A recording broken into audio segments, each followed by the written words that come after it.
In this video, we'll try to understand how to find out the natural frequency of a simple pendulum for the arrangement as shown over here.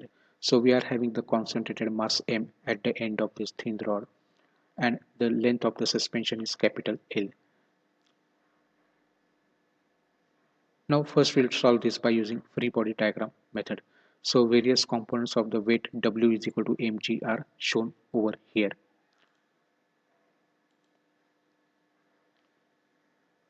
So as you can see, suppose we displace this mass by an amount of very small angle theta and then the release, then it will start doing the oscillations in this particular plane, and we have to find out what will be the frequency of oscillation of this simple pendulum.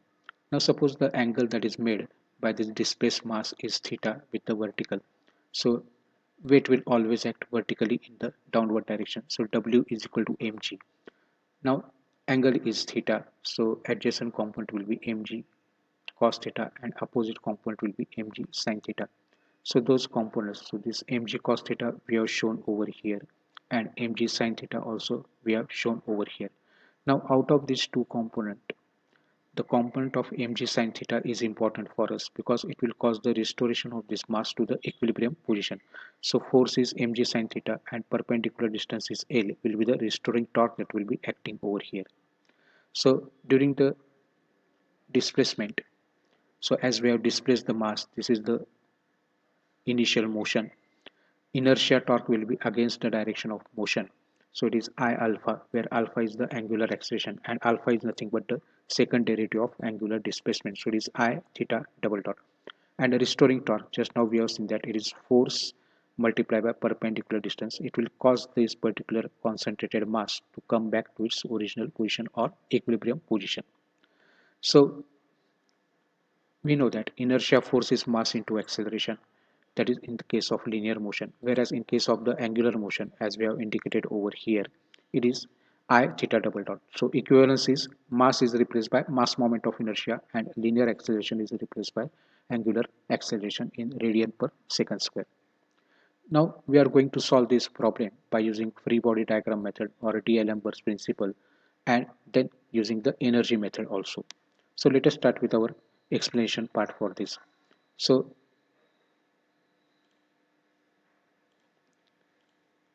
we have already seen that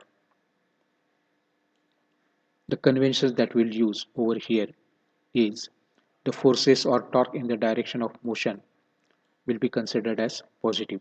So inertia torque is I theta double dot. Restoring torque is mg sin theta into L. Both are in the same direction, so they are considered as positive. And according to the D'Alembert principle, the summation of torque is equal to 0.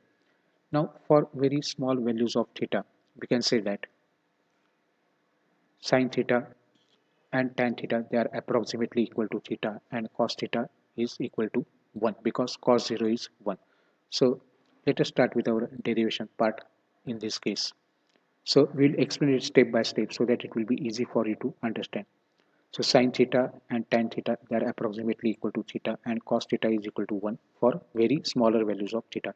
So let us substitute that value of, in place of sin theta, let us substitute the value of theta.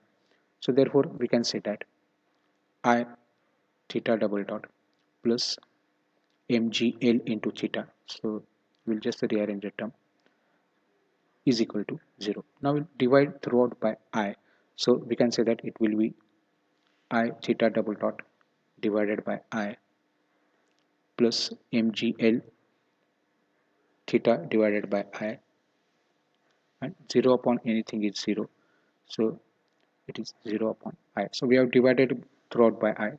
Now I will get cancelled out from the numerator as well as from the denominator of the first term, so it will be only theta double dot that will remain over here. Now in case of simple pendulum, the mass moment of inertia is given by ml square, so that value of I we can easily substitute over here, so that will be equal to 0 because it is 0 upon I, that is 0. So this mm will get cancelled, 1 L will get cancelled, and this is equal to, right hand side is equal to 0. So we are left with theta double dot plus g by L theta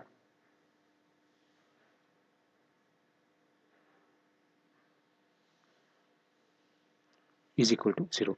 Now we can compare this equation with the equation that we have derived in our previous video for the simple harmonic motion.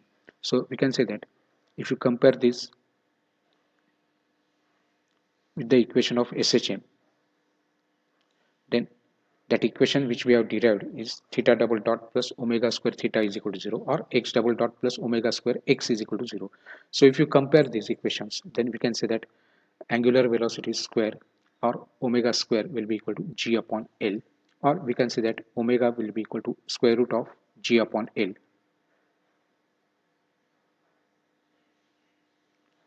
Now in place of omega, we can substitute 2 pi f, because omega is equal to 2 pi f.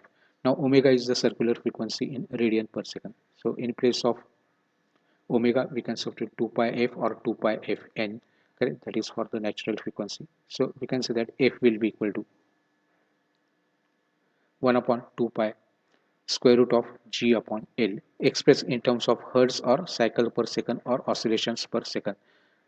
So this is by using the, what we can say, free body diagram method.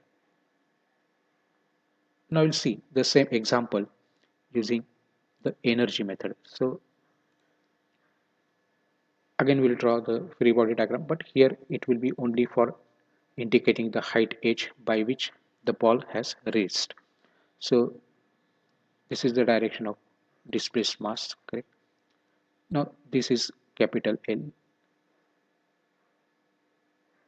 Now this is the height h by which this ball is raised over here.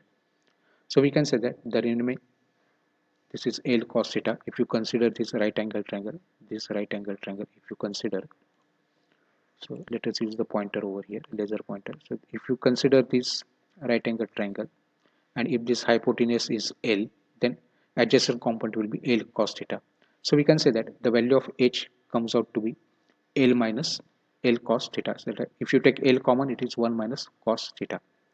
So the various energies which will be involved over here, that we have to see, and the summation of energy first we'll find out. So we'll find out what will be the potential energy because of this change in the height or change in altitude or change in position, and because of the rotation there will be a kinetic energy. So let us use this particular concept to solve the same problem using energy method.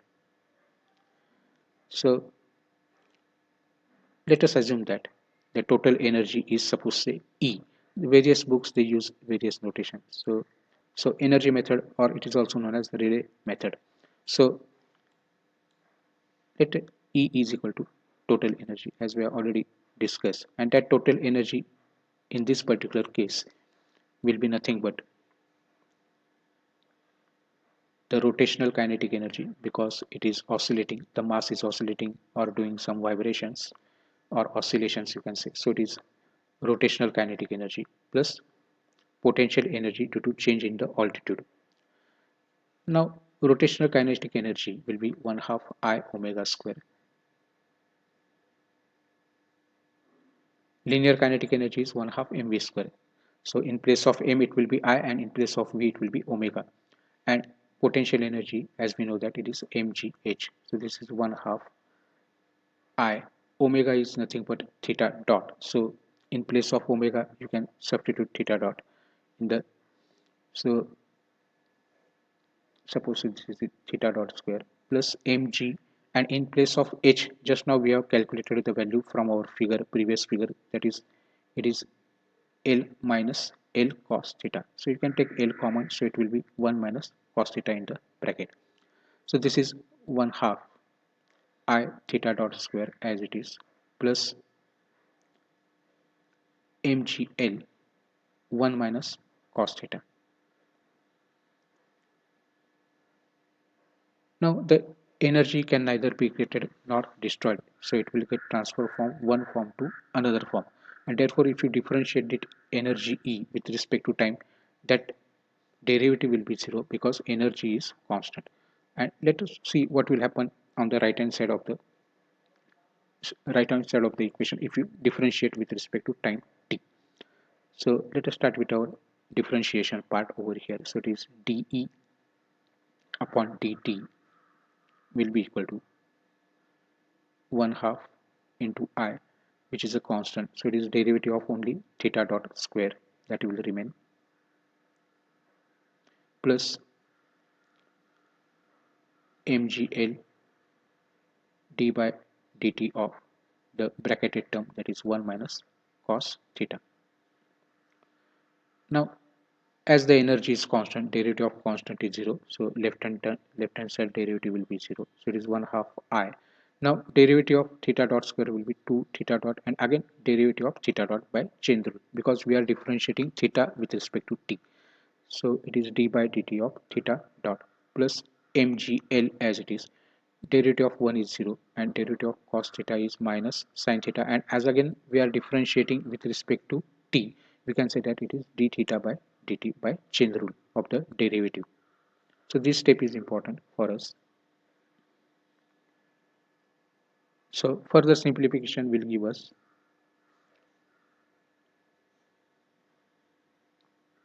0 will be equal to 1 half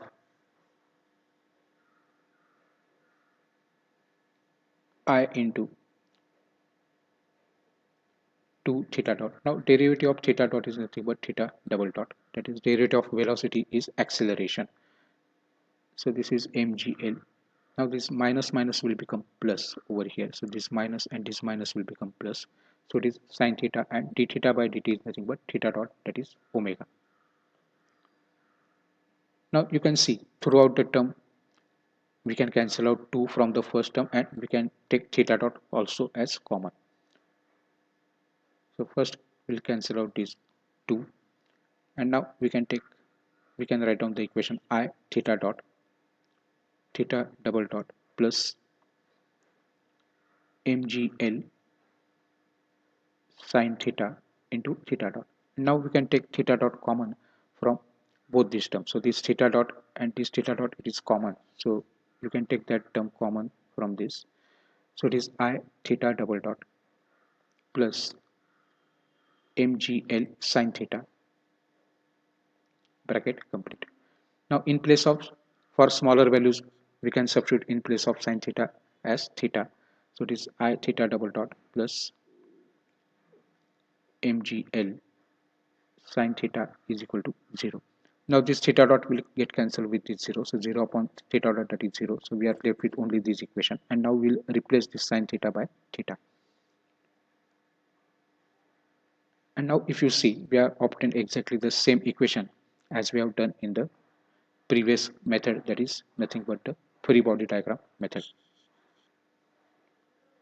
Now divide throughout by I, so that we'll get I theta double dot divided by I plus mgl theta divided by I, and 0 upon anything is 0, so it is 0 upon I. So I will get cancelled out from the numerator as well as from the denominator. So this will get cancelled out. In place of I, we can substitute ml square. For the simple pendulum, value of I is nothing but ml square. So it is theta double dot plus mgl upon ml square into, there must be a theta over here. So here it should be theta. Now we can cancel out m from this and L also from the numerator as well as from the denominator. So we can say that we are having, so we have written theta over here at both the places. So theta double dot plus this is g by L theta is equal to 0. Now compare this equation with the equation of simple harmonic motion. So theta double dot plus omega square theta is equal to 0. So we can say that omega square is equal to g upon L, or omega is equal to square root of g upon L.